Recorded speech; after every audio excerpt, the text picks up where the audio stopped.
নমস্কার, সারা পৃথিবীর খবর পেতে world news Bangla channel subscribe করে রাখুন। আমেরিকার প্রেসিডেন্ট ডোনাল্ড ট্রাম্প ভারতকে 25% ট্যারিফ বসানোর কথা বলে দিল, আর এই ঘোষণা 24 ঘন্টার মধ্যেই আবার এক বিস্ফোরণ কথা বলে দিলেন ট্রাম্প। তিনি বলেছেন পাকিস্তানের সঙ্গে তেলের ডিল করতে চলেছে আমেরিকা, এবং যদি সবকিছু ঠিকঠাক চলে তাহলে ভবিষ্যতে ভারত নাকি পাকিস্তানের থেকে তেল কিনবে।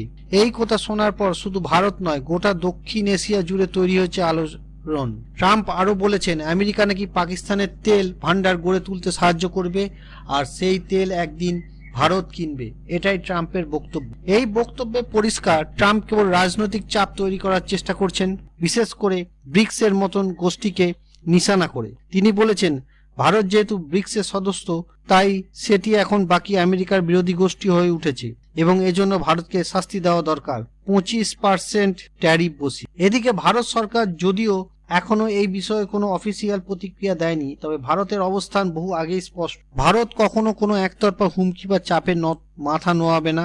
ভারত সব সময় বহুমুখী কূটনীতিক বিশ্বাস করে এবং বিশ্বের নানা দেশ থেকে তেল আমদানি করে। যদি পাকিস্তানের কাছে তেল থেকেও থাকে, ভারত কেন সেটা কিনবে যখন রাশিয়া, সৌদি আরব, সংযুক্ত আরব আমিরাতের মতন আরো বড় বড় বিকল্প রয়েছে? আর তেলের ক্ষেত্রেও ভারত গত 3 বছর ধরে রাশিয়ার থেকে রেকর্ড পরিমাণে তেল আমদানি করেছে আমেরিকার চোখে।